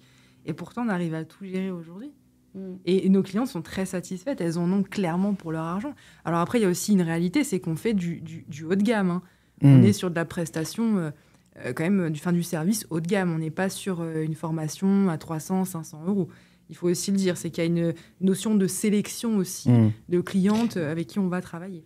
Là, vous êtes dans le less is more. C'est-à-dire vraiment peut-être moins de clients, mais plus ce qu'on pourrait appeler... premium. Oui, plus qualifiés. Oui, des gens qui ont aussi vraiment envie d'avancer. Qui ont aussi... D'ailleurs, c'est beaucoup des femmes qui ont déjà testé beaucoup de choses avant. Ou il y en a qui, c'est la première fois qu'elles testent une formation Il y a des deux. On a de tout. Ouais. Mais dans nos clientes, on retrouve toujours le même état d'esprit. Parce que c'est vrai qu'on a la chance aujourd'hui, avec Lisa, de choisir nos clientes. On choisit avec qui on veut travailler. Et il y a cette notion d'état d'esprit. Parce que si on sait exactement où on veut les emmener, mais qu'elles ne sont pas prêtes, on ne va pas y aller. Ça va leur faire dépenser de l'argent, finalement, alors qu'on sait par avance qu'il n'y aura pas de résultat. Et nous, ça va nous faire perdre du temps. On va avoir la sensation d'échec, alors que c'est pas ce qu'on veut, bien au contraire. Donc en fait, il y a cette notion de sélection et de qualification. Oui. Vous avez un appel avant et discuter un petit peu avec la personne, savoir si c'est pertinent pour vous ou pour elle. Exactement. Et pour l'instant, dis-toi que même les appels, on les fait à 2.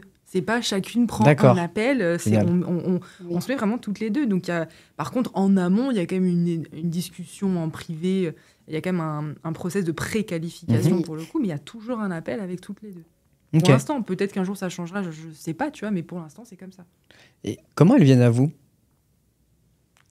Très naturellement, en fait. Alors, Je dis ça parce que moi, pour l'instant, j'ai pas vu grand-chose sur les réseaux. Et je sais aussi, tu as quand même réussi à faire, on le disait tout à l'heure, des grands résultats en étant un peu dans l'ombre. Alors, la question, c'est quoi le secret, tu vois ? Le magnétisme, l'attraction, c'est Dieu. C'est Dieu qui nous envoie, oui. Mais c'est vrai, en même temps, en fait, c'est pas totalement faux ce qu'on dit là, parce que c'est réel, en fait. Il y a bien sûr les actions qu'on va mener. Donc, on a pris certaines personnes en contact. En septembre dernier, quand on a commencé en interne, on a contacté certaines personnes. Mais après, tout s'est fait très naturellement. On nous a recommandé aussi certaines personnes. C'est déjà arrivé. Et puis, l'attraction, les gens les femmes qui nous contactent au quotidien, même si on fait très peu, c'est suffisant pour faire énormément, en fait. Tu vois. Je sais que c'est compliqué, honnêtement, je sais que c'est compliqué à concevoir quand on est du point de vue extérieur et qu'on regarde la partie émergée de l'iceberg. J'en ai complètement conscience, je le sais, parce que c'est ce qui m'est arrivé pendant des années. Donc je sais, on m'a souvent demandé, mais Lisa, c'est pas possible, comment tu peux faire 100 000 balles alors que à l'époque, j'avais 3 000 abonnés. 3 000 abonnés et je ne montrais pas ma tête au départ. Donc je sais que c'est difficile à concevoir, mais c'est réel. Mais c'est parce que t'es comme le Bigfoot. Tu vois ce que je veux dire ou pas? Totalement. C'est oui. l'homme des neiges, je sais plus comment il s'appelle. Oui, le Yeti. Enfin, ouais, oui, le oui. Yeti. Alors, désolé pour la comparaison, parce que j'en ai pas d'autres. Hein. Le Loch Ness, c'est pas mieux que ça, tu vois. Mais en gros, c'est genre un petit peu l'attraction que tu as su générer aussi et que vous avez su générer avec tout le travail que vous avez fait aussi Oui. avant. Oui, Et il y a les aussi gens- une notion d'autorité, de notoriété, Oui, bien sûr. et Il y a ce jeu-là. il y a quelque chose aussi, alors qui va peut-être sembler un peu irrationnel pour certaines personnes, mais qui est pourtant réel. Bah, dans l'intention et dans l'énergie qu'on dégage, il y a du résultat. Parce que quand l'intention, elle est noble et cette volonté vraiment d'aider, de transmettre, de créer des transformations, et pas je fais un business pour gagner de l'argent. Aujourd'hui, ce business-là, on y met beaucoup d'énergie avec Lisa parce qu'il y a la volonté de servir l'autre. Oui, réellement. Et quand tu aides les gens, et de manière vraiment élevée, hein, je ne parle pas juste on t'aide à gagner de l'argent, c'est très haut ce que je vais dire, je ne sais pas comment tu le comprendras, mais il se passe quelque chose. Et je pense que c'est pour ça qu'on a ces résultats-là. Et c'est pas viens, prends ma formation, achète-la, puis tu vas pouvoir la revendre de la même manière et te faire de l'argent. Ça, c'est un business model qu'on voit beaucoup en ce moment sur les réseaux. Ok, c'est génial, quand on est dans le manque et qu'on vibre le manque, bah, on se dit oui, je vais pouvoir me faire de l'argent facilement. Mais t'es pas dans le service, il n'y a pas cette notion de servir. Et quand tu es vraiment là et que tu aides les gens et que tu les élèves, donc ça veut dire les élever, hein, les tirer vers le haut, mais tu touches des sphères beaucoup plus hautes. Qu'est-ce que t'en penses, Rémi? Mais en fait, justement, je trouvais ça bien de laisser infuser ce que vous venez de dire pour les gens qui nous regardent et pas rebondir tout de suite sur un autre sujet, parce que je trouve que c'est... Pour moi, il n'existe que ça dans la vie. Oui.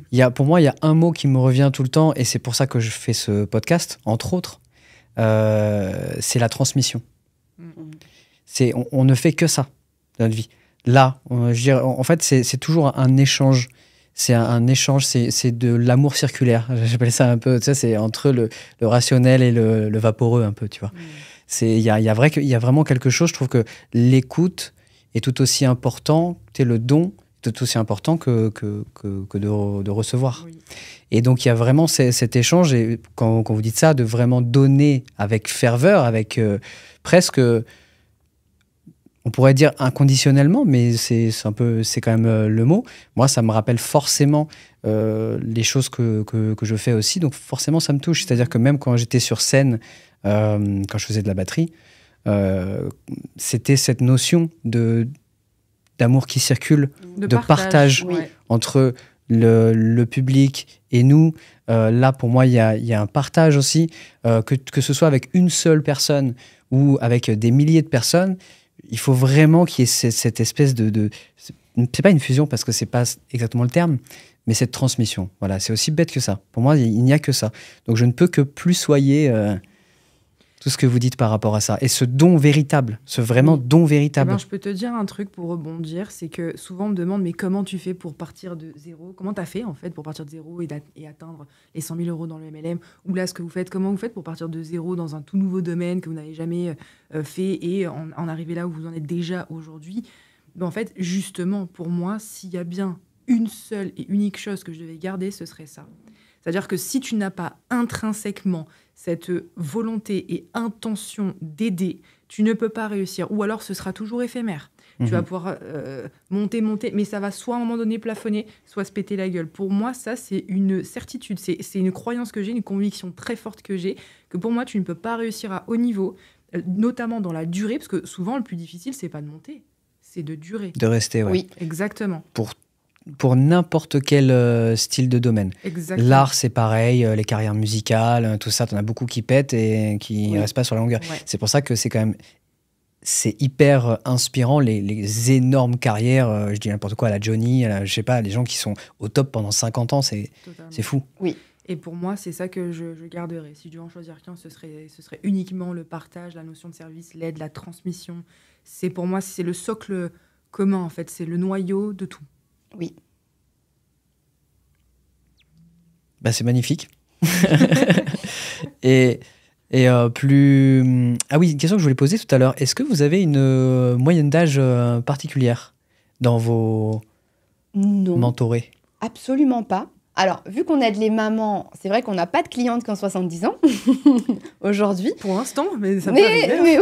Mais oui, oui, c'est vrai. Oui, des mamans, moins des jeunes mamans finalement. Mais non, on a de tout. Notre plus jeune cliente a 19 ans. Ouais. D'accord. Et bon, après, on leur demande pas leur âge. Mais, ce que je me disais, il y en a qu'on ne connaît même pas leur âge, Oui. mais ça peut, là, tu vois, la plus jeune, elle a 19 ans, ça on le sait, et peut-être que la plus âgée, elle doit avoir entre 45 et 50 ans. J'aurais dit la même chose, Ouais. entre 45 et 50 ans. Ok. Donc c'est extrêmement large, non, il n'y a pas d'âge. En fait, on sait aussi justement s'adapter à cette réalité-là, parce que l'âge conditionne aussi beaucoup de choses en fonction de ce qu'elles vont faire. Oui. Et là, vous avez des objectifs pour la suite? Quels sont les objectifs? Pourquoi je dis vous avez? Quels sont les objectifs À continuer de créer le plus de transformations possible. Ouais. Et surtout, ouvrir le champ des possibles aux femmes qui pensent que c'est réservé qu'aux autres, alors que pas du tout. Parce qu'il y a beaucoup de femmes qui démarrent jamais et qui sont cachées dans leur coin, alors qu'elles ont un potentiel tellement énorme. Je vais prendre l'exemple d'une de nos clientes qui, avant de nous rencontrer, avait un projet magnifique. Je crois que ça faisait 3 ans qu'elle l'avait mis de côté parce que elle savait pas par où commencer. Charlie, si tu passes par là. Oui. On peut la citer. Oui, on peut la citer. Elle a un projet qui est exceptionnel. C'est la volonté d'aider les familles, justement, qui rencontrent des difficultés face à l'hospitalisation d'un enfant. Et en fait, aujourd'hui, elle se rend compte qu'elle était bloquée par des choses qui, finalement, n'existaient pas. Et il y a combien de femmes qui sont dans cette situation-là? Et en fait, notre rôle, c'est de pouvoir, justement, semer un peu pas des graines d'espoir, mais en fait, montrer le chemin. C'est possible, tout est possible. Pourquoi toi, moins qu'une autre, en fait? Voilà, je pense que ce serait ça l'objectif. Ouais. Vraiment de porter notre parole, notre voix pour toutes ces mamans aussi qui pensent que, en fait, on peut pas réussir si on a une famille parce qu'on a trop de choses à gérer. Alors que pas du tout, j'en suis la preuve vivante. Donc, voilà. Gérer mes 2 enfants avec un business, maintenant 5 business, et ça se passe très bien. Tout est possible. Et justement, pour partager la bonne parole encore plus abondamment, pourquoi vous ne créeriez pas un média YouTube? J'ai vu que tu t'y mettais un petit peu ces derniers temps. Je sais que c'est pas ta zone de confort au début. Mais comme j'ai envie d'y aller. On en avait déjà discuté parce qu'on a travaillé ensemble là-dessus. Oui. Et justement, je t'avais incité fortement à aller envoyer du lourd sur ta chaîne YouTube déjà à l'époque. Est-ce que là, c'est dans les cordes? Est-ce que tu as envie de le faire? Ah oui, totalement. Oui, ça, tu vois, ça fait partie de mon challenge 2025. Et tu vois, on en a parlé quand tu m'as appelé il y a quelques jours à peine pour me proposer ce fameux podcast. Et en fait, c'était quelque chose qu'on avait noté. Donc, on s'était réunis le 31 décembre du coup 2024, donc 1er janvier 2025. Et je te promets qu'on avait noté sur un papier, cette année, on va participer à un podcast. Pourtant, moi qui suis, tu me connais, c'est pas le truc que j'aurais pas... c'est pas au prime abord quelque chose que je t'aurais dit, waouh, j'ai sauté de joie à l'idée de faire un podcast. Au final, j'en suis très heureuse et le fait de le faire, là, j'adore, je kiffe, tu vois. Mais on l'avait noté, faire un podcast en 2025, tu vois. Et pour le coup, c'est l'un des challenges qu'on a voulu relever cette année, même sans savoir que c'est toi qui allais me proposer ça. Et pareil pour la chaîne YouTube, donc c'est quelque chose, c'est un challenge pour moi, c'est de noter aussi, c'est un challenge pour moi en 2025. Et notamment, tu vois, le prochain sujet là, que j'aimerais sortir, c'est cette fameuse perte d'argent. Cette perte d'argent. Cette perte de 700 000 euros. 700 000 euros. Gros zoom. Et en fait, oui, c'est un vrai challenge. Après, tu vois, en fait, on sait ce qu'on veut, c'est-à-dire on veut déployer vraiment ce projet-là parce que c'est un projet de cœur et on sait très bien que ce qu'on fait réellement avec le cœur, ça se propage et ça te le... Tu vois, tu parlais de dons et de réception, en fait, c'est exactement ça. On sait qu'on reçoit aussi en le faisant. Bien sûr. On le fait pas pour ça, mais bon, faut aussi pouvoir vivre sa vie. Mais c'est ça, la frontière, elle est ténue, en fait. Tu ne fais pas les choses pour recevoir, c'est le don, vraiment le don véritable dont je parlais tout à l'heure. Mais en faisant ce don véritable, tu reçois 1000 fois plus que si tu donnais en voulant recevoir, en fait. Exactement. Et en fait, c'est ça, c'est qu'on veut déployer, mais on ne sait pas sous quelle forme ça va évoluer. On ne sait pas. On ne sait pas encore si on va garder les offres qu'on a actuellement. On ne sait pas si on ne va pas agrandir notre équipe. On a déjà une belle équipe, notamment de prestataires qui nous aident énormément sur certaines choses, pour nos clients d'ailleurs aussi. Donc, on commence à s'entourer. On s'est déjà bien entouré, mais on commence à... On ne connaît pas, en fait, on ne sait pas comment ça va évoluer. Ce qu'on veut, c'est le déployer, ça c'est sûr. Et le faire monter, ce projet-là. Mais on ne sait pas. Peut-être que tu nous verras à la télé un jour, je ne sais pas, tu vois. J'espère. J'espère. Et du coup, vous allez ouvrir une chaîne YouTube à deux aussi, ou là, c'est ta chaîne à toi et tu vas parler justement principalement de ça? Je vais plutôt... En fait, pour le moment, on est sur mes réseaux sociaux, ses réseaux sociaux. D'accord. À Laetitia. Donc, on a chacun des thématiques qu'on va aborder, toujours, bien sûr, dans la même idée, c'est de partager, de transmettre, et puis, effectivement, de faire aussi des appels à l'action pour ce qu'on fait et ce qui peut être utile aux personnes à qui ça intéresserait. Ça pourrait aider, en tout cas. Mais oui, on a une perspective aussi pour Lady First. Donc, on a déjà un Instagram. On n'a pas encore de chaîne YouTube pour ça. Pour l'instant, le fait de se mettre soi-même individuellement sur nos propres réseaux sociaux, c'est déjà une première. Donc, on y va step by step, en fait. Tu vois, on fait d'abord ce chemin-là. Et puis, si jamais on voit qu'on arrive à gérer déjà avec ça, eh ben, on verra, on rajoutera une corde à notre arc. Donc, oui, je te dis oui. On ne sait pas juste quand, sous quelle forme, tu vois, à quel moment. Enfin, on ne sait pas, tu vois. Et là, malheureusement, on va arriver à la fin de ce podcast. Donc, pour prendre un petit peu de temps, justement, pour un mot de la fin, qu'est-ce que vous voudriez partager, justement, à ces femmes? Si vous avez un vrai message, vous l'avez déjà dit un petit peu plus qu'en filigrane, mais là, un message à leur apporter avant de finir ce podcast. Je te laisse le mot de la fin. Ah, merci. Vous pouvez chacun avoir un mot de la fin. Là on a un petit peu... On a un petit peu de temps. Si, en fait, je pense que on l'a déjà dit, mais évidemment, pour ma part, ce serait la notion, comme elle l'a dit, en fait, je vais peut-être le dire avec mes mots, la notion de tout est possible. Et même pour toi, en fait, tu vois, tout est possible, même pour toi, même si tu pars de zéro, quelle que soit ta situation actuelle, tu peux réussir, tu peux gagner de l'argent, tu peux t'en sortir et tu peux réellement créer une harmonie sur tous les domaines de ta vie, même en même temps, en simultané. C'est possible et c'est ce qu'on te permettrait aujourd'hui de faire si on travaille ensemble. Exactement. Je vais rebondir sur ce qu'a dit Lisa.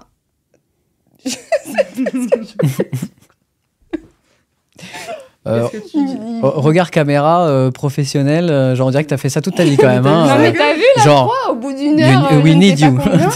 J'ai fait un balèze, call me. J'ai fait un eye contact. J'allais dire exactement eye contact, ouais. T'inquiète pas, c'est bon. Hein.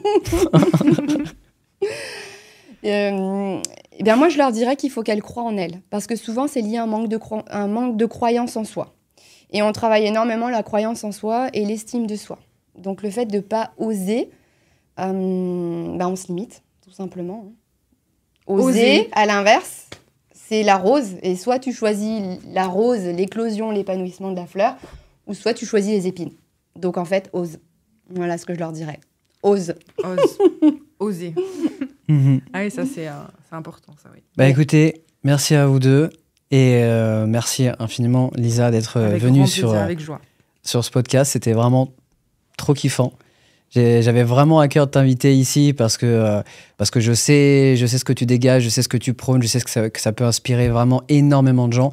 Et on est là pour ça ici dans Le Remède. Donc je te remercie d'être venue. Merci à toi pour l'invitation.